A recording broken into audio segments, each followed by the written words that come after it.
out there called whoa. You know what I'm saying? We love that, we respect that, but in Texas, Louisiana, we talk about that. Man, oh yo, make them say, hey. I want to welcome y'all back to Hustleaholic. It's not just a podcast, it's a movement.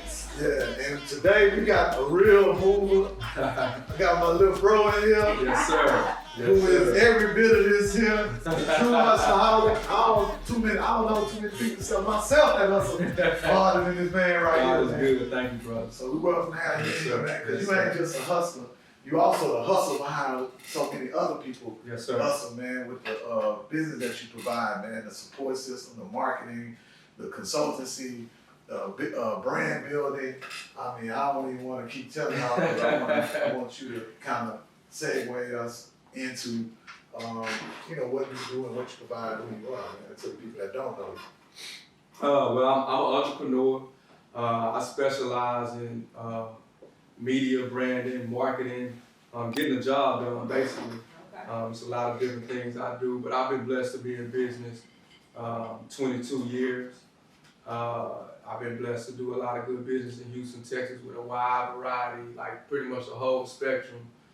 I mean, any type of business, So I've had to learn, from my upbringing, I just had to learn to adapt to the climate and to, succeed and excel in various different industries, like in my life. So that's just a blessing that I received from the Lord.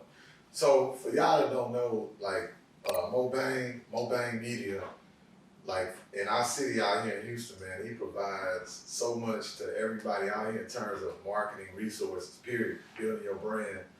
And I know for a fact, your dad ain't did it, you ain't grew up. How did you get into that lane and that vein? Like how did that happen? What's that process that brought you to opening up a media company? It started off, I used to manage and open up Houston's restaurants, right? So that was my job in college, out of college. And working in that corporate environment, it just taught me the business side. But in my mind, I wanted to be Master P. Because I was a young black kid. I've been in the music. My mom's a classically trained pianist. She's taught anybody from Beyonce on down. My dad used to play music with B.B. King. I used to be a roadie when I was 6, 7, so I got it from there.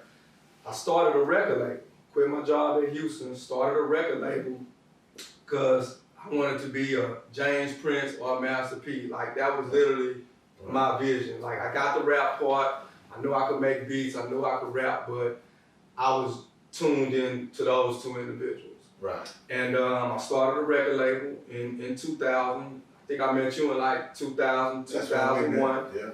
And, the music was one thing, having an independent record label. And then the independency of doing everything for my label versus whether it's video production, graphic design, marketing, pressing up our own CDs, that was the start of it.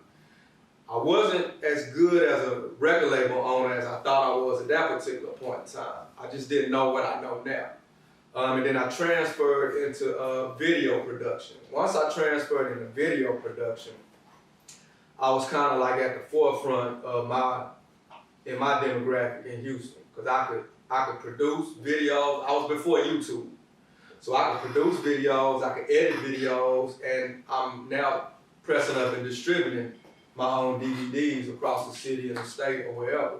So that particular thing right there kind of gave me my jump start because of a few different things. One, it was visible. Like MySpace was popular, so people could see me, right. So I was interviewing, but I was interviewing everywhere. I never looked at myself as the most talented. I looked at myself as having, the most consistency. Like, right. I ain't gotta be better than this guy, but I know I can outwork you. Right. You know what I'm saying? So the video distributing DVDs, I was doing the same thing my brother Rick was doing, and I had just been watching this guy. I was just doing it with DVDs. So once I figured out I could put out a DVD and I could sell it with a PayPal button on MySpace in your comment.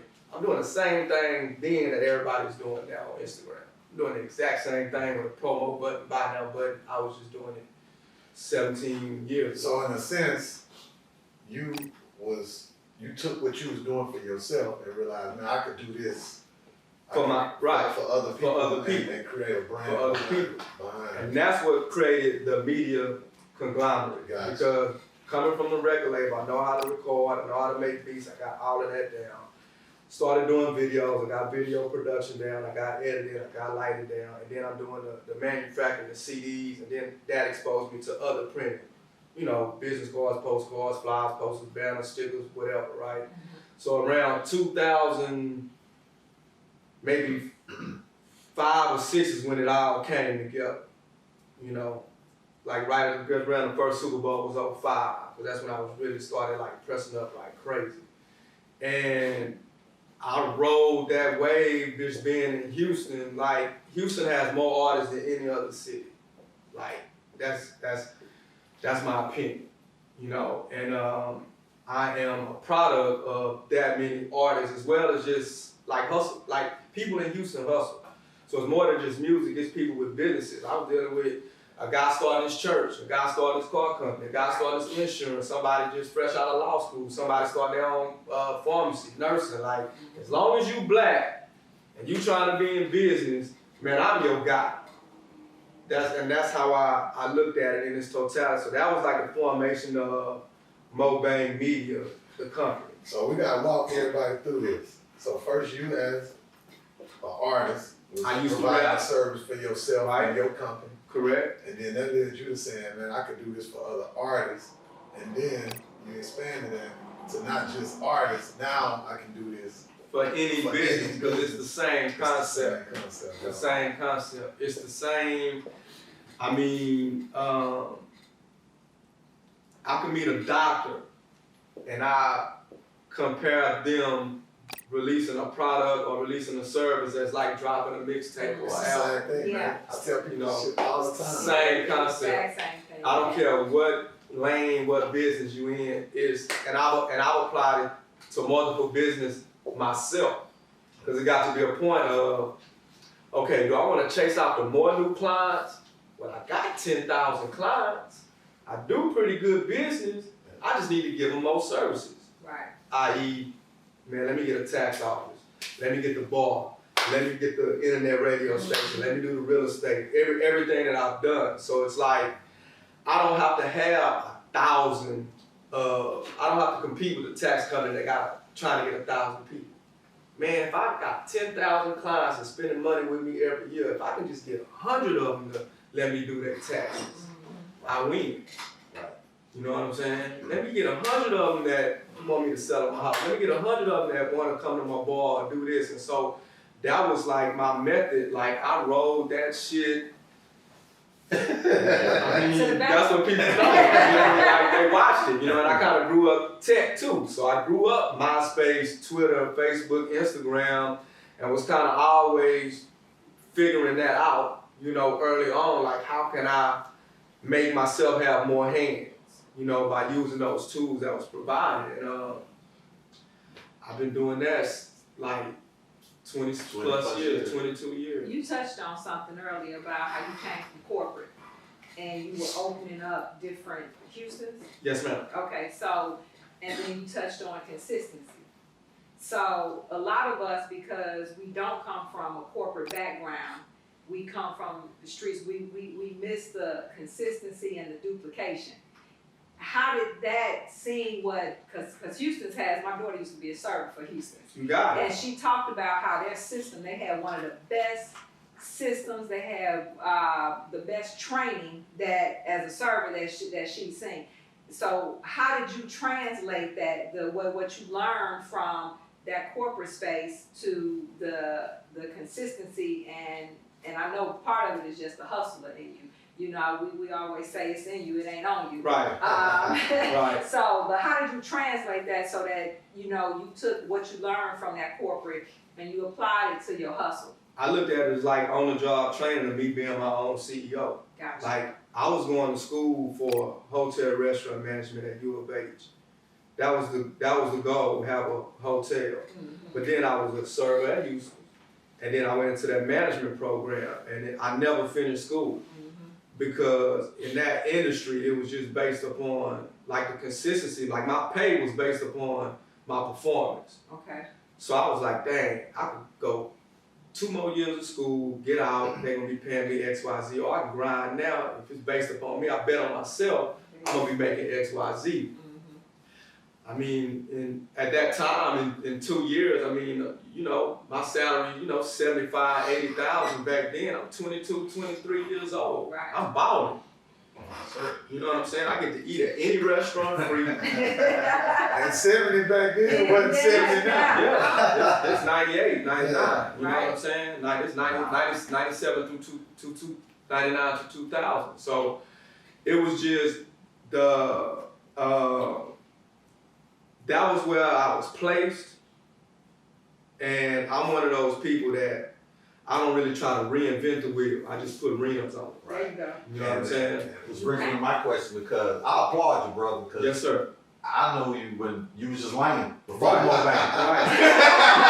MoBang. When you was just pressing CDs up. Right. Yes, sir. And in that music industry, went through a period where, you know, like you said, one time, man, Southwest had everybody.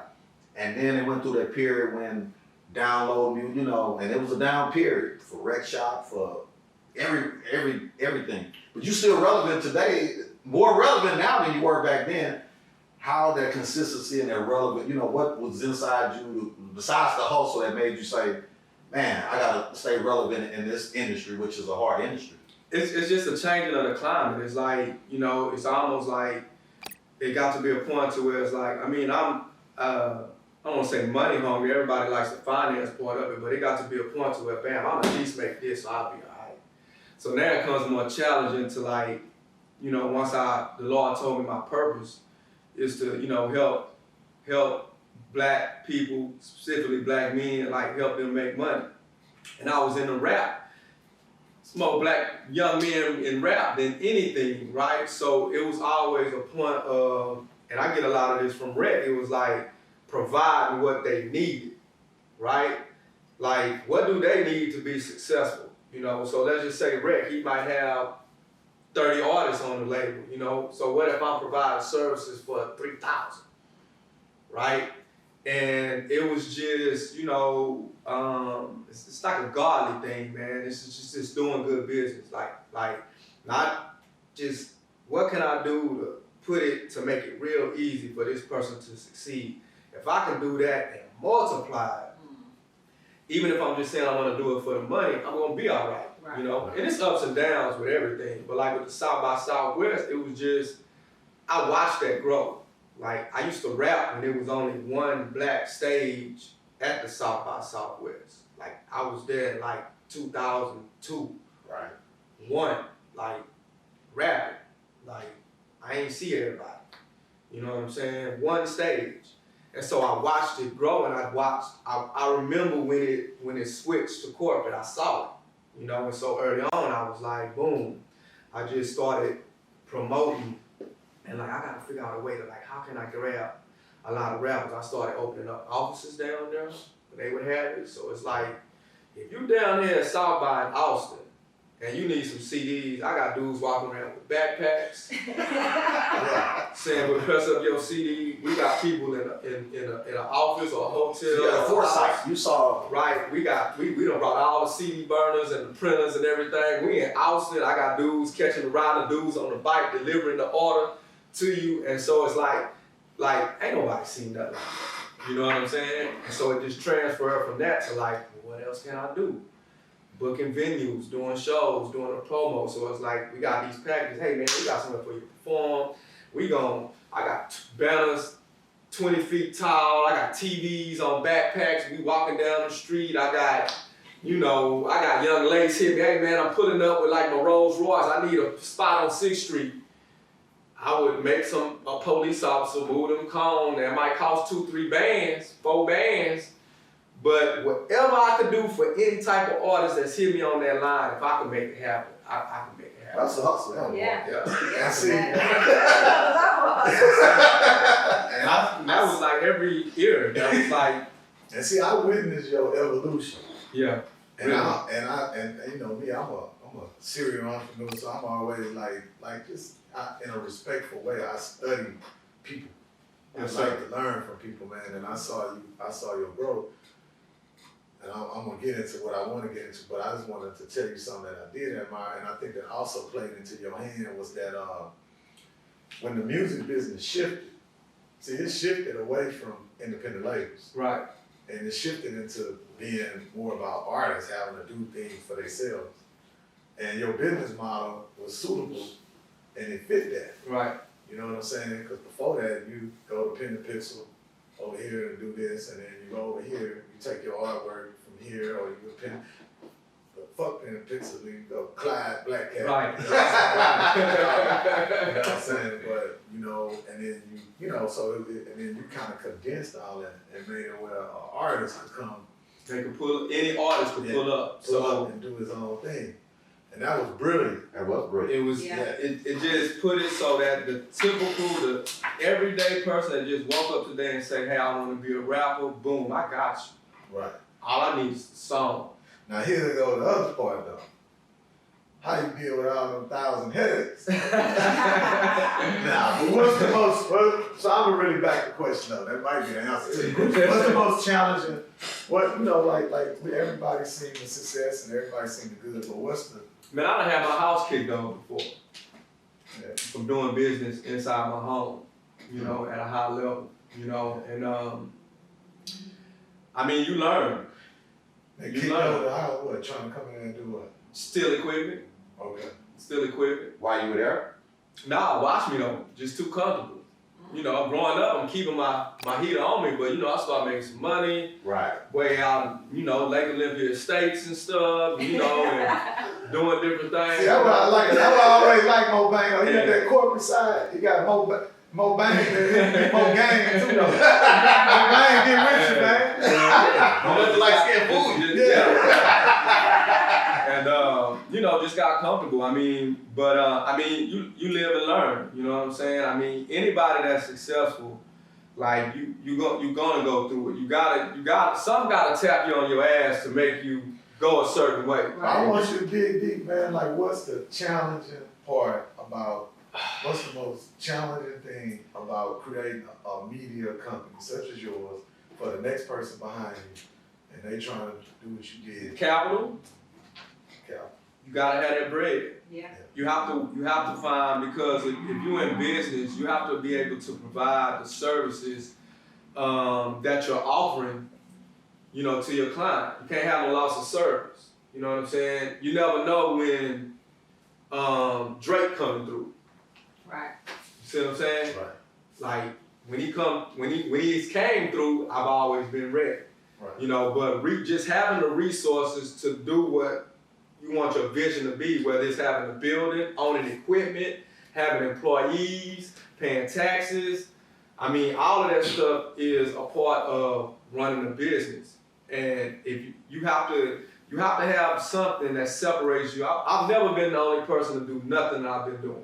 It's always been other video directors. It's always been other people pressing up CDs, doing printing, doing marketing, doing management. But from that Houston's, and from most importantly from my parents, I just learned about service. Right. You know, like I got the bar from one day at the office. It's 30, 40 people. It used to be a madhouse in there. And I'm just, you know, we just working. You know, it's 8 people working in the office. People come and pick up their stuff. And this one dude, he got flyers. And I just take his box and I'm like, come on, man, I got you. Let me take your box to your car. And that was a Thursday. The next Friday morning on the way to work, he's like, man, I don't know what you do, but I was just watching you at your office. I can tell you're the owner. And I really appreciate you taking out my postcards for me. I got a bar that I'm trying to sell. You want to buy it. Yeah. Mind you, it's 5 blocks from the Houstons I used to manage. Mind you, in college, I'm telling you, I used to want to open up a restaurant and a hotel. Right. Now this 2014, 15. So I'm in the M's. I done got there, right? So I got me some bread. Right. A bar, and but if I wouldn't have gave that dude, for me it wasn't nothing. I'm just trying to keep the system of the office going. You know, everybody that worked for me was great. And, you know, we just trying to keep it flowing, make sure everybody is served. You know, if you got 20 people in the front of your office and they all either come to place or to pick up something, it was just doing what I was doing. I do it every day. You know, but that's just one thing from the consistency of me doing it every day that I was blessed to get. Right. You see what I'm saying? Mm-hmm. Nah, that's and that's happened thousands of times with me being able to be rewarded with meeting the right connect, or like I've had some amazing projects and jobs that I've got to work on like in my life. You know, that people wouldn't even fathom. Like major, you know, stuff, you know, and I'm thankful for it. Yeah, Speaking of that, you talk about oftentimes how, you know, people don't include meditation and spirituality into their practice of success. And how do you do that? Man, I ain't nothing without God. I believe in God. I don't know what everybody else believe in. I believe in God. I'm not no angel. You know, he literally like saves my ass. Like I've been in. I mean, Cornell Exton had to walk me up to the police station on the news. You know what I'm saying? Like I've been in some life or death situations, or either having to go to jail for a long period of time, and I know it ain't nothing but him because it's like he keeps saving me. You know, but I knew what he was saving me for. You know what I'm saying? And so once I got that in my mind, you know, that kind of cut a lot of that out. But I just believe in God. I ain't got no magic dust to tell nobody, you know. Shout out Kirby John, you know. I go to church, I read my Bible, I pray. I ain't perfect, you know, but I definitely try to treat my fellow human being, my fellow man with respect, you know. And it's been working for me, you know. Yeah, I think that's a great attribute, man. Like, you know, like you were talking about earlier, like, I can't explain, I try to explain to people all the time, man. You can try to duplicate something. I can give you all the game. I can tell you everything I know. Mm-hmm. But it don't mean you're going to have the same success. Right. And a lot of it has to do with the way we carry ourselves, and most of it has to do with our character and integrity. And I tell anybody, man, if we've been out here in this music business shit, long as we have, you know, you still gonna have a few others running around with some bad say, but you've always been able to, you know, the respect that people have for you, you know, it speaks a lot about, you know, your character. Because I'm telling you, the music business is hard. People always want to throw some dirt on you, man. Sure. You get mad at you, they show up. They gave you the damn CD yesterday. They want that motherfucker in 2 hours. Right. You don't have it in 2 hours. They swear to God, they ain't go platinum because of you. You know what I'm saying? You know, real talk, man. Yeah. So real talk. Hey, but I make the game with a shot. Yeah. Now, I take it, I make it. Yeah. You know, and I make it 99% of the time. And you know, that just comes with just like, you know, you gotta be transparent with your client. You gotta know what you offer, and you know, you gotta know what your lane is. Like I am very clear on what my lane is. I can do a lot of stuff, you know, but I'm very clear on, you know, what my lane is and what makes me successful. You know, what makes me money at the end of the day. Speaking on your lane, we know you MoBang. Is there any other things that you diversify in or doing to keep your other hustle going? Yeah, I mean, the print business, whether it's whatever printing, that's my main thing. You know, it's a service, it's a brand that's bigger than me, and it's, you know, it's gonna go. Right now, I've been focusing on my farm. You know, I got some land, and we just got a lot going on out there. You know, I've been focusing on that. I'm not really revealing too much till it's time, but weed farm? No, I'm just messing with you. Actually, from the growing component of the farm, I'm really focusing on growing food, Okay. fruits and vegetables, studying Organic aquaponics.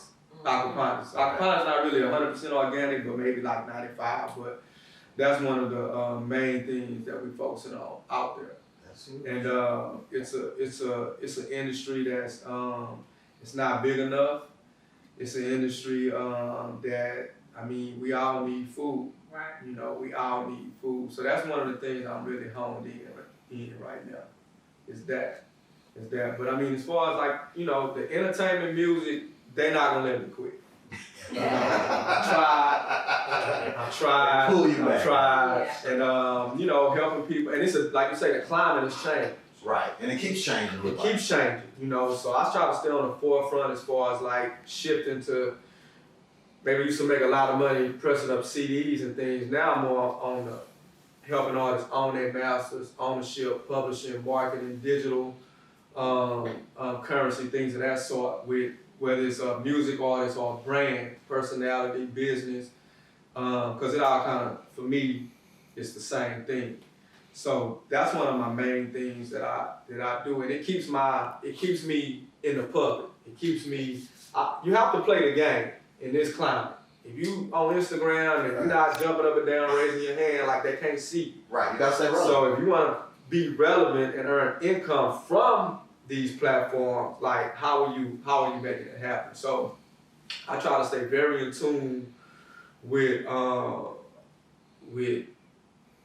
wide variety of different businesses, and I mean I have the luxury of kind of almost choosing what I want to deal with, you know, and I mean it's working. I mean I can always do more. I always want to learn more. I always want to be around, you know, people that have done things that I haven't done, that I'm like trying to get to their level, you know. So I'm like a sponge. I'm like, I mean, bro knows this. Like, I used to bug him. Like, that's how I met him. Like, the boss was, you know, powering up, Big Mo. It was going down. We used to get our hair braided at the same spot. I forgot you had hair. And, I had hair back then too. and next door to the braid spot was my studio, and I'm like, that's the Big Mo guy. I'm like, hey, man, every time you come in, I'm like, I got these beats, I got, you know, you think I got 10, 15, I got thousands of beats, you know, and that's kind of how we connected. And I know you're always on your hustle, man.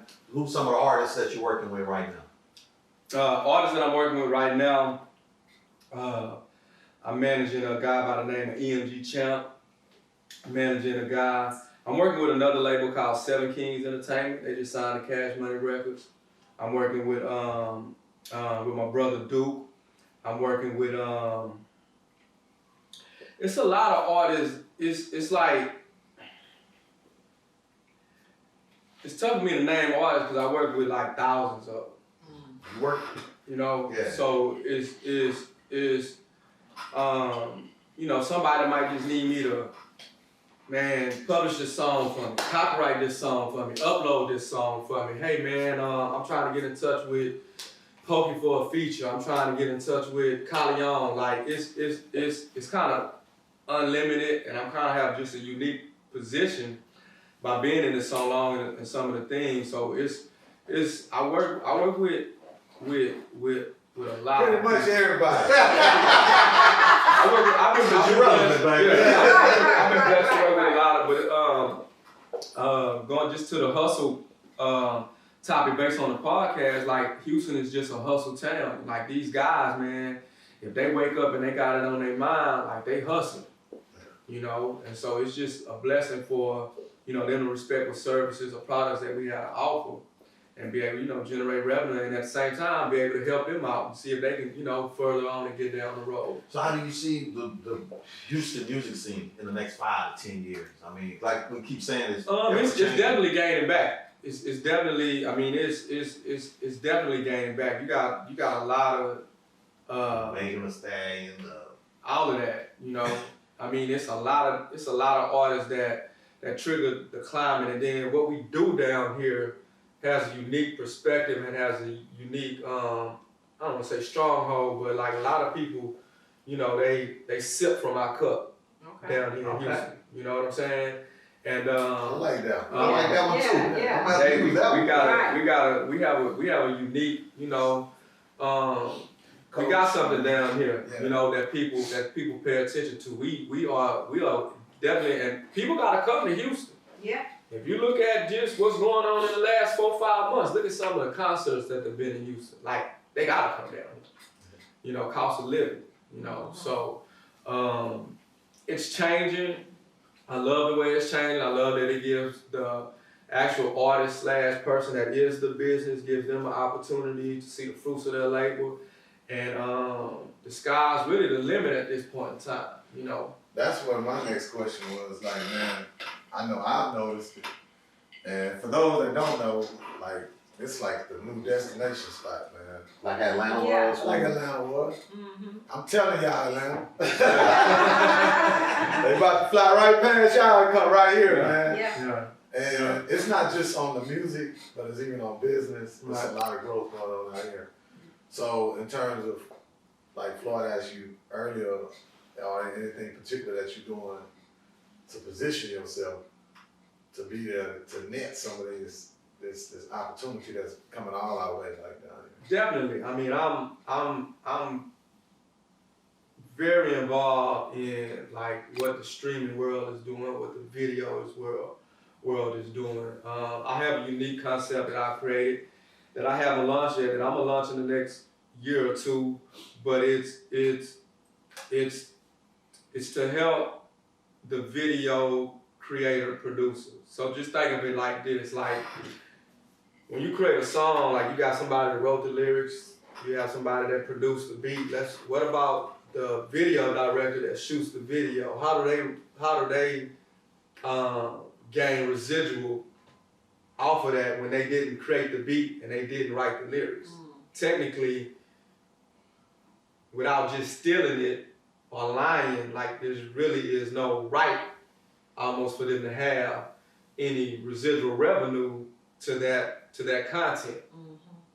You see what I'm saying? Right. So I created. Man, hold on, man. We don't talk about this, man. Right. I got you. You already eat you anyway. But you already know it. Technically, you know what it is. No, I know. You know what it is. Cut it back. Yeah, like we bounce ideas off of each other, like, I mean, forever, since I met him, you know. I can always, he's like one of my big brothers, I can always call Rick and say, man, what you think about this? Just looking at the climate and always like, okay, what is something that hasn't been done yet? Or it has been done yet, but like I said, I just want to put the rim on it. Right. Like, how can I make it beneficial to, you know, the same way as like the artist and the business? You know, what can be provided? Because everybody needs something. Yeah. Mm-hmm. Like everybody making some money, you need me, period. Yeah. Any business in the world. So I'm not focused on one client or a demographic or industry. I'm focused on what is that tool for the totality of almost the human race.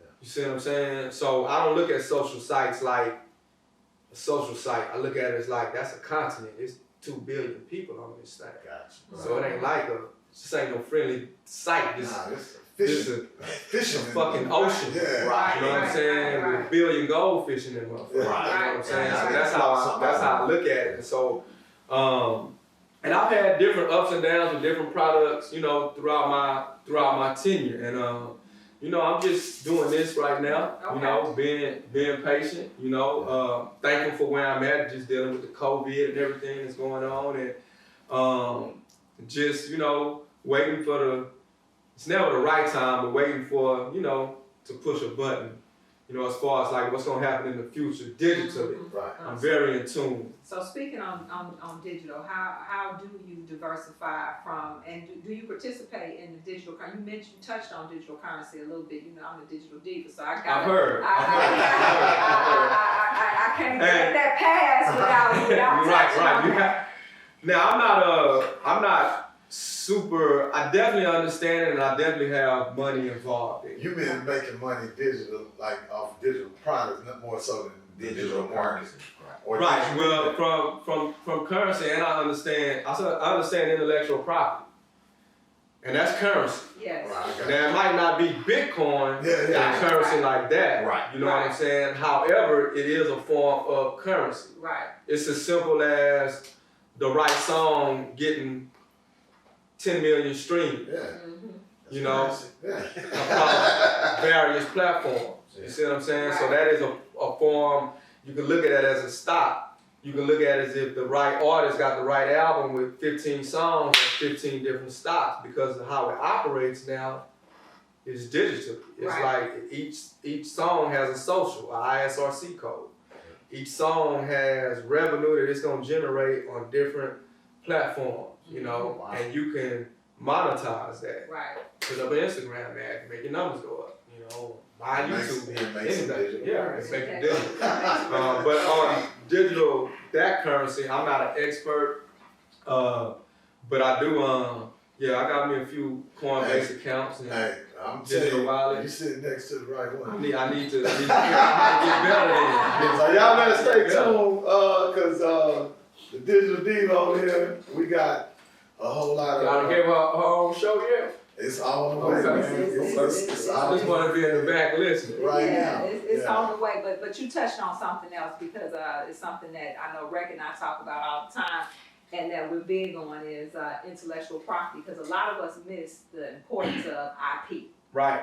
And we don't look at it like that intellectual property, it can be capitalized on. Mm-hmm. A lot of times we actually throw it away. We giving our stuff We're away. giving our stuff away because we feel like if it's not a physical product. Right. Right. And, you know, Rick and I and Floyd and I, we went back and forth a couple of times because I'm big on IP, because IP is my money. So if somebody asks you, hey, what coin you in, I'm giving Gotcha. you asking me for Gotcha. some money. Got you. You see what I'm Right. saying? But people Right. don't look at it like that because it's not, I didn't give you, Right. It's not tangible. it's not tangible. I didn't give you this.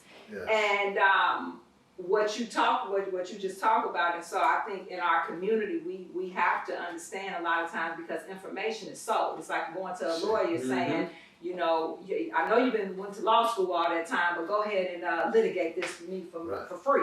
Right. Right. That's not gonna Right. happen. Right. But a lot of times we don't understand that the information that we have can be capitalized on and monetized on. Correct. So Oh, it's the number Correct. one Correct. commodity in the world. Right? Period. absolutely. Period. Information, data, however you want to put it. Period. You know Yeah. how you can package it up, man. For But, sure. My thing is like I was saying earlier, is that like right now we sitting in a boom moment right here in this city. Yeah. Mhm. You know what I'm saying? And dealing with so many different, like right now we're in an entrepreneurial period, and this is kind of our breakout. You know what I mean? Like when we just talking, like right now, we excited about what we're doing over here because we're trying to encourage more people to become entrepreneurial, financially independent. You know what I'm saying? Nothing wrong with having a job, but it's also it's a sense of freedom to control more of your destiny, Correct. less of your destiny. You know what I mean? So while we sitting right here, you know what I'm saying? My question to you is, like going forward, how has the fact that more people moving towards being entrepreneurs and people having to work from home, how has that affected what you do as a marketer, a brander? Has that increased your business? Has COVID decreased it? Like what, this transition we going through? The COVID, any climate change I'll adjust. The COVID just pushed me to make up for that money, right? So instead of me like, I lost money at South by Southwest, right? They canceled South by Southwest. Yeah, that's one of your. That's one. I mean, that's big time. Yeah. That might be my biggest month, right? Right. March. So that forced me to just find other revenue streams, right? So for instance, I have a sign shop, a printing shop. So now I'm printing floor distance signs and face masks and curbside service signs and open here banners and sticks. So that provided me a whole nother market. So when the other one come back, It's all good. Right. you just grew. Yeah, I just grew. That's a whole nother market. It also forced me, like when the CDs declined, that forced me to start helping artists own their masters, teaching. That's where Learn Hip Hop Biz came from. Now, well, you ain't getting no CDs pressed up. Well, you need your music uploaded. You need these songs published. You need, so that's still money right there. Now right? we getting into some real hustler shit. Right. Right. That was Right. a motherfucking hustler do, right? You gotta change it up. Twisted, You nigga. just gotta change it up. Oh, y'all don't want this weed? So, Nigga, yeah. I got something I got else. pills. Right. Hey, what? I got drink. Hey. Yeah. So And a lot of us are scared to pivot. it's like, I mean, It can be you uncomfortable. gotta be, you know, I like it when it get uncomfortable. Me too. Yeah. Because for me, I'm like, shit about to force me to, because once you get to, I don't care how much money you got, everybody hustle, but everybody still like to hit that cruise control. For But sure. we all like to, Yeah. you know, take the benefit of our fruits and labels and Relax. you know, and chill for a minute, right? And so sometimes, you know, you might be on a 30-day chill when the shit hit. I in Costa Rica somewhere. Right. So you gotta be prepared to always, and I always love it because it always just, number one, it gives me a metric and a read of where I'm at with my hustle. Mm-hmm. You know what I'm saying? Okay, I still got it. I still, Right. it's forcing me. And then also, it's gonna give you another skill. Yes. It's gonna give you another skill. It's gonna give you another gear. It's gonna give you something. But when this blows over, now it's like you got that patch to put on your jacket, and that when you gotta pull that out again, you got it. Sure. Because the people that hustle during COVID, man, they missed And out. it's just, I mean, even pre-COVID, like the internet, that www dot is like, it's no excuse. Like, it's. Well, they say COVID, like, speeded up this whole process. Everything is going offline. Right. And digital, yeah. Right. It definitely forced the average person to get acclimated. Yeah. I Right. mean, Yeah, for school. sure. You know, now the parent and the student got it. If you don't know how to use a computer, you definitely got to now. Right. There you go. You know, so Zoom, all that. yeah, just you know, but change to me, change Well, I think and it's first adjust to the change, time. though. Especially my generation. You know, y'all generation. I've got people when, you know, we were talking about be it Forex, trading, or crypto. And I don't want to do, you know, I'm like, Right. dude, you gotta learn this. Right. If you Right. don't, Right. you're gonna be a dinosaur. Right. You're gonna get extinct. Well, trust me, their version of the COVID will hit them. That might not be a disease, but you're gonna be forced to change and learn. I mean, everything is faster. You know what I'm saying? The speed, the time is the same, but consciously, you know, a year is faster to everybody Right. than it was 2 years ago. I told my business partner, I said, man, this joker here got all the money in the world. He still got a flip phone. I say, man, he got there, you know what I'm saying? Then he want me to shoot him a picture or something. I said, man, I can't shoot you no picture. Right. You ain't gonna get it. Yeah. Now that pivot is that pivot as a hustler is necessary. Right. Definitely. Well, flowers come with the magic. Super closer. Well, give us some, you know, your platforms where everybody can reach in and stuff, man, because you got so much stuff going on, man, and we don't want anybody to miss out, especially if you in this industry, this guy you have to get at. So, you know. I mean, MoBang Media. You know, Instagram, MoBang Media, Facebook, Twitter, email, Gmail, MoBang Media, everything. You know, you look on there, you find me out. I go through dips. I'm in a hibernation dip, literally online right now. I mean, I'm there, but I ain't there. You know, but I know how to make that function for me. But yeah, you can find me MoBang Media. That shit a job, man. Yeah. It's a job. You know, it's a job. It's a movement, man. Yeah, it's a job. It's a That job. posting shit, man. It's a Yeah. job. It's a job. I used to post 100 times a day. I remember that. I don't see remember it this as was much before anymore. people was doing that. I literally remember when I used to post 100 times a day, and I used to watch that QuickBook and that PayPal. Yeah. I'm talking about all day, every day. You know. I'm putting on the record, man. Between my publicist, L Boogie. Yeah, y'all know who the real is. You know what I'm saying? Who put the glue behind everything in the H-Town. Right. You know what I'm saying? Got a pub up between her, Rocky. You know what I'm saying? All people like that. I would not post shit.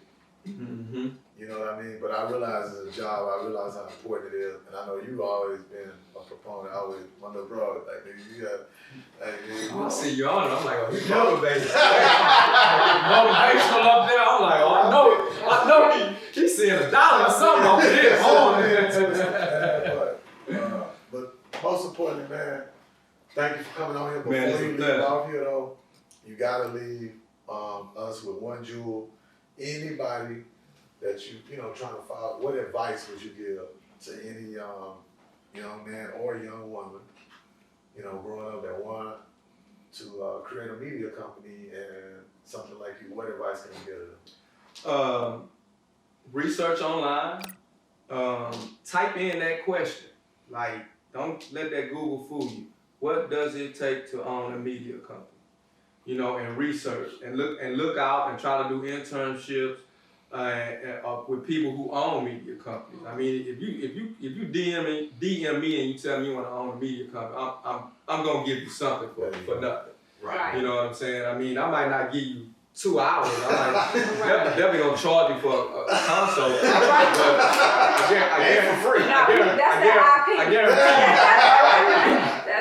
But I guarantee you 2 hours spent with me will be worth any money that I would charge you. Yeah. You know, because I'm an open book. You know, and I want to give you I want to give you information that say, man, I made 100 bands because of what you told. Right. You know, and that's like my thing.